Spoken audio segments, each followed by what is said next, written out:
Thanks for having me again. This is awesome. I love these online conferences.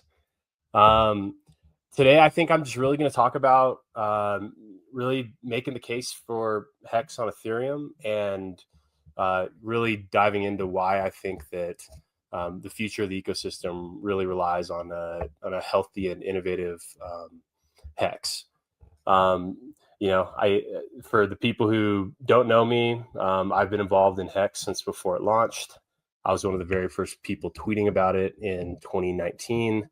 I've built some infrastructure around HEX that drastically reduces the gas fee for ending stakes. Um, Built all kinds of other stuff, and that's just kind of what I do. I love identifying problems or opportunities and then delivering on creative solutions. So I've been through all the ups and downs of HEX, and really I think that what I'm really craving, I'm feeling this nostalgia of the days in I'd say 2020 and 2021, where HEX felt like it was on to something really big, and there's a really strong culture of innovation and that's something that I do feel a lot of nostalgia around. And I think that it's just kind of, been a tough couple of years, one dealing with just having, how high it went. And then two, just some of the effects of, that PulseChain kind of introduced into the ecosystem. And so, I've really been trying to, really figure out like for, years now, how can this ecosystem succeed? Because what there is, there's not a shortage of people who care. And that's like the number one thing. Like if like any other crypto community, like a lot of them, they die out because people just don't care. So a combination of prices just go down, so no demand, and then also just people don't care. But what's unique about this ecosystem is that even though prices are down across the board, like billions of dollars of losses experienced in this ecosystem, um, the the people still care, and so that is a signal of high retention. It's a signal that there's something meaningful here, and I think that really what it all comes down to is that it's not like the easy mode times in crypto, that's really gone. Like 2017, 2021, that was like real easy mode because it wasn't particularly competitive, and users didn't have very many choices. Um, Whereas now, users have infinite choices and it's hyper competitive. And that's something that I mean, really, like if you want to explain why PulseChain has relatively underperformed, relative to others, it's just simply it's been outcompeted by in a space where it's there's highly funded, highly organized, very professional groups that are behind some of these networks, and these blockchains are really they're businesses that sell blocks, and some of these groups are really effective. They're either very well funded, like with Solana, or it's a business with a cash cow that sources users like Coinbase and Base. And so like in that type of environment, I think it really does require big breakthrough innovation, and to really kind of cut through. So that's really what I aim to bring to the ecosystem is I try to approach things very differently. If you follow me on Twitter, you're probably very aware that I don't just fall in line with like the common narrative, and I don't just like listen to whatever someone above says and just like repeat it. Like I truly think for myself on these topics, and I try to look at things objectively. And I heard this interview once that actually changed a lot of the way that I think about crypto and just markets in general. There's an interview with this long-standing hedge fund CEO, and the interviewer asked him how he had been able to survive so many different market cycles and just his whole career. And his answer was that he makes sure that he doesn't believe his own bullshit. And so that's something that I actually really apply to my own thinking and my own assessment of situations, is that like, like you have to look at it from how your opponent or how your competitor is looking at it. And so like your competitor, they're not believing the bullshit that you're telling yourself. And so I try to look at things the way that a competitor would look at it, and try to use that as the foundation for, general how I approach things. And I think that rubs people the wrong way, right? Because I mean, people want to get online and hear a cheerleader talking about how you're going to get rich next week, and that's definitely not what I bring. But what I do aim to bring is real solutions, real education, and just being myself and just being there and communicating and connecting with people every day. So that's really what I have found a lot of purpose with this ecosystem, is that I just love I love this stuff. Like, this is and it's highly rewarding, and I think if we get up every day and do this enough, we're going to have some big breakthroughs. And so I'd say overall, I mean, HEX right now has a lot of major bullish catalysts that have happened, and it actually kind of brings me back to what it felt like in December of 2020. If you remember, so big payday happened in November, and that marked the end of the adoption amplifier phase, where the initial bulk sum of the HEX supply was created. And so from November 19th till November 20th, the inflation rate of HEX cut dramatically. In the past, I've coined that a tenthening. It was like the inflation rate was cut by an order of 10. And so that was part of a big bullish catalyst for HEX, because before then, a lot of demand was absorbed through the AA, because funds that were going in through the AA, while that was kind of setting a price, like the ratio for HEX, it was kind of overwhelmed by that ETH recycling, and also that ETH didn't re-enter the liquidity. They didn't enter the liquidity pools immediately. So, some of it I think may have entered those liquidity pools, but so like it went from a time where demand was partially kind of siphoned off through the AA, to a point where inflation was cut dramatically by an order of 10, and all inbound demand was going straight into the chart, and not just into the chart, but into the liquidity pool. So there's like a major catalyst that had to do with inflation reduction back in 2020. And then really, I mean, over the last couple of years, I've been calling for lower rates in HEX. The rates were artificially high. They weren't in line with what the market naturally wanted the rates to be. Like, if you look at the user-owned HEX stake rate, it was closer to 80%. But because the majority of the supply was held in the OA, and then furthermore in the SAC addresses, the total HEX stake rate was much lower. And so it wasn't really consistent with that. And that created a situation where the inflation from the user's perspective was just too high. And that's part of, I think that contributes to, a lot of the bearishness that has gone on really since 2022, is that every single day that, problem of the inflation, it got worse and worse. And the effects of big payday, some nuanced effects based on how much Bitcoin free claiming there was, created a lot of overhead supply. So there are a couple forces that was causing HEX to have about a 10 to 12% annual inflation rate from the user's perspective. So even though the inflation rate was 3.69% max, since all of that inflation that could have been going to the staked, or the SAC wallet address, was then going into the user's pool, just that annual inflation from the user's perspective was just quite high. So I've been calling for that for a long time, and people berated me for that, actually. And there are a couple of people that agreed, really smart people agreed. And then finally, when it happened, it was like, to me, that was like a major breakthrough that like really gave confirmation that HEX, really does have a strong future, because it was effectively like a big like a halvening on the HEX inflation. And so, that going on right now, combined with, and when I'm talking about HEX, I mean, really, I specifically am kind of focused on HEX on Ethereum right now. There are a couple reasons why. One, it's not the crowded trade, right? Like, and two, there are a couple of forces that are really helping with, with HEX on Ethereum specifically.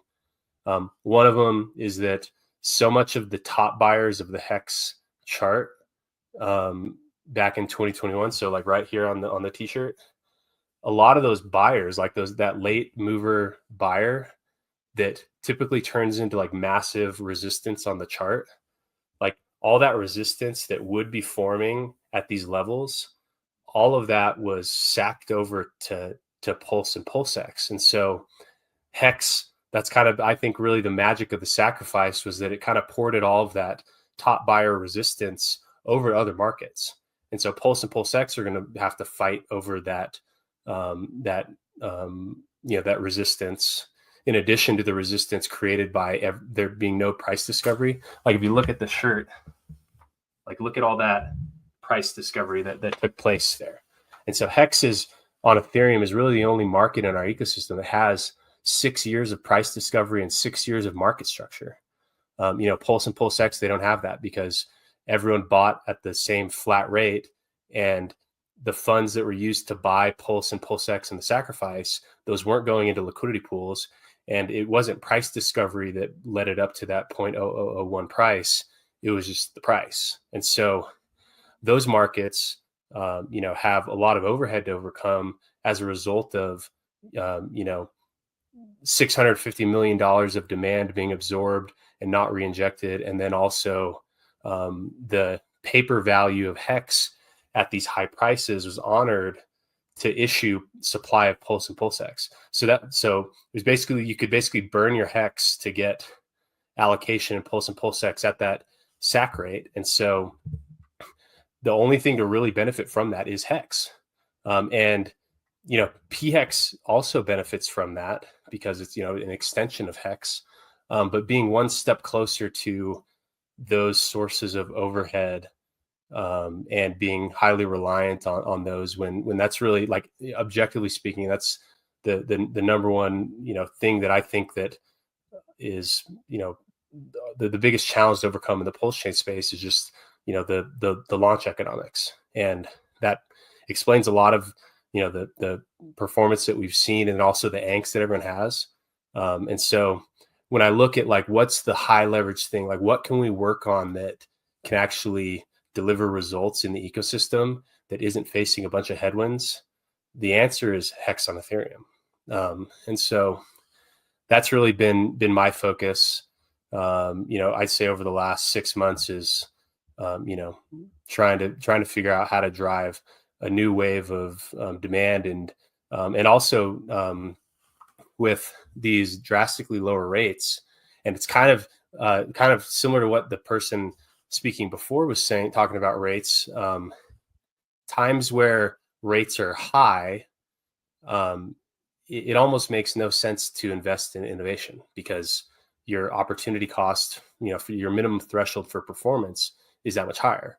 But when rates go down, then people are more free to invest in other things, because if rates are low, the threshold for having like a cash on cash gain is much lower. And so now that the rates are low in HEX, it actually is the perfect timing to introduce a new wave of innovation around HEX outside of just staking.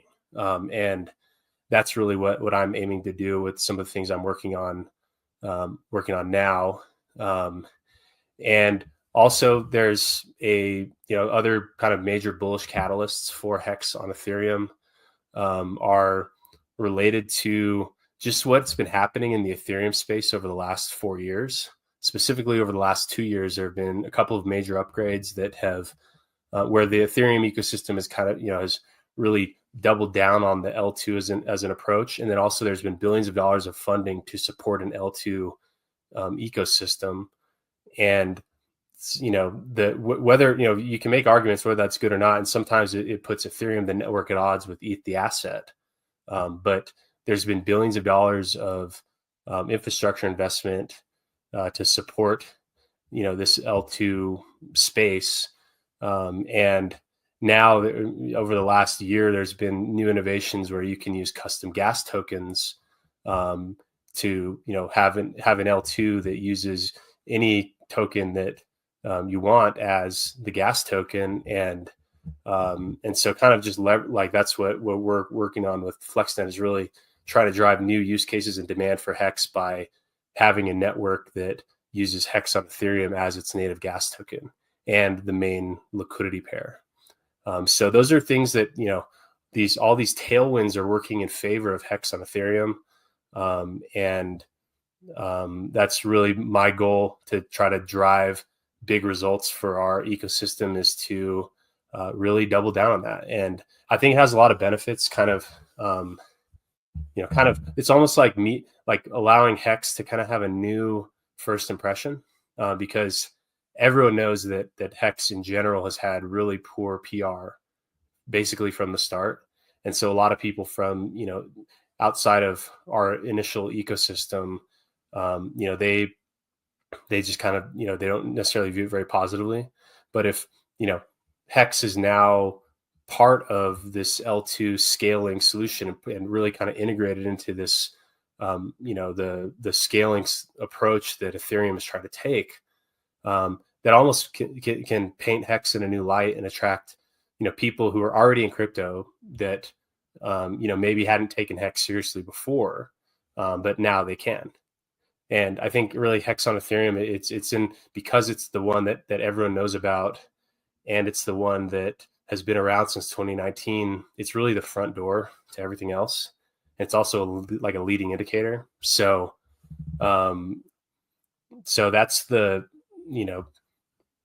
HEX on Ethereum really is important. And I think in a lot of ways it's been overlooked to some pretty big detriment to the ecosystem. But,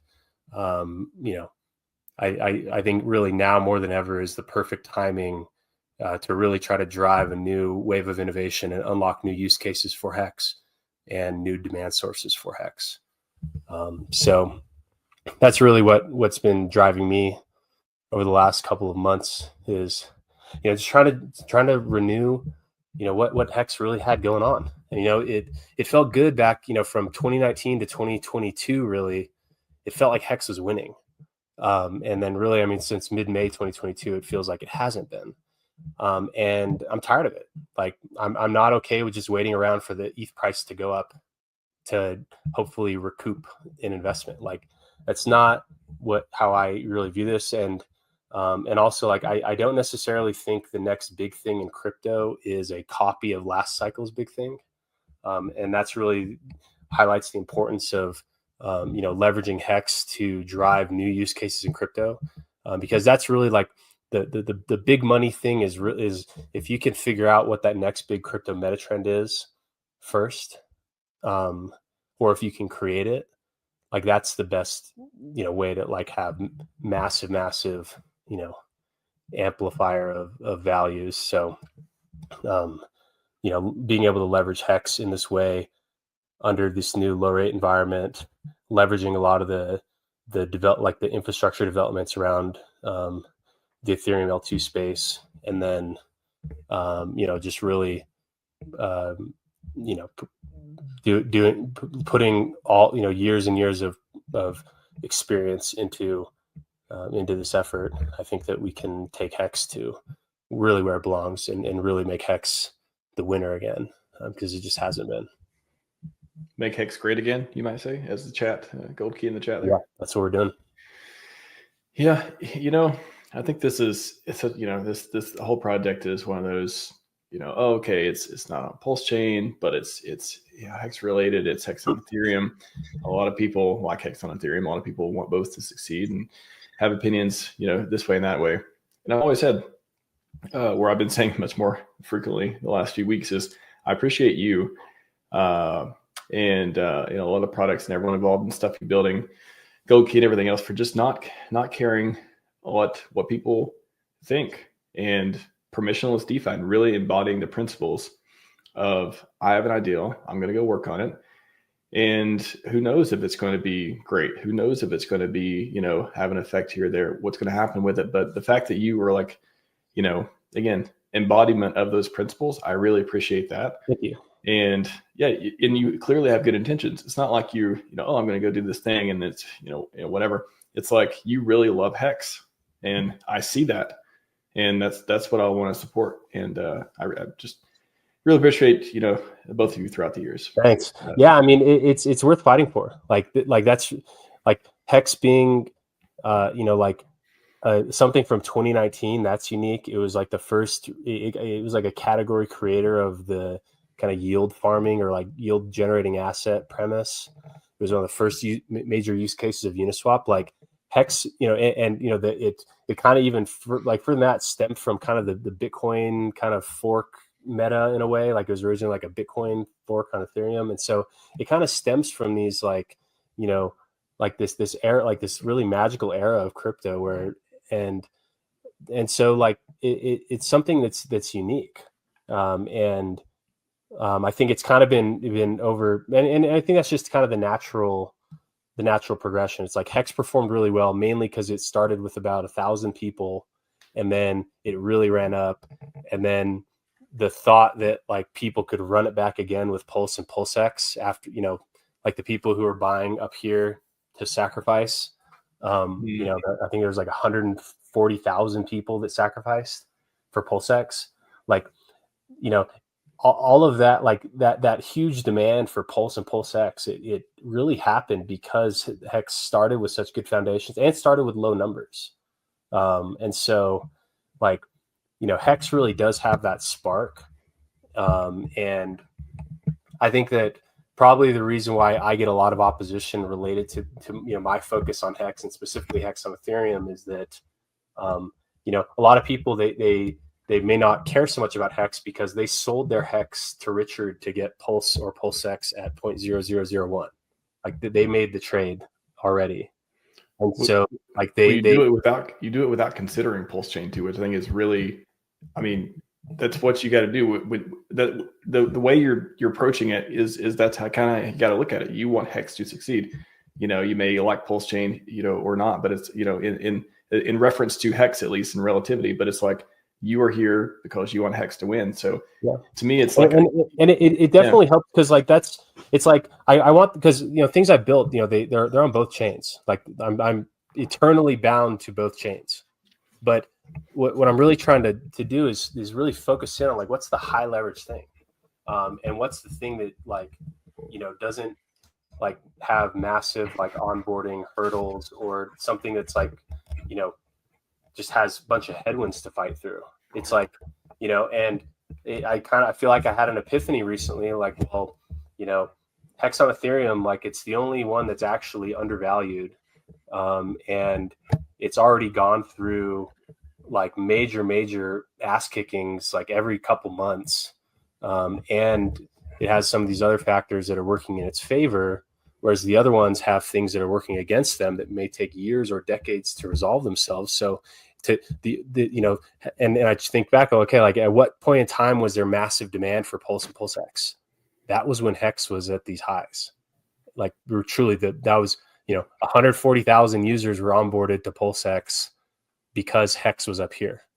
And so, and there's not been anywhere near that. It's been negative churn. So, to like, how can we grow the ecosystem?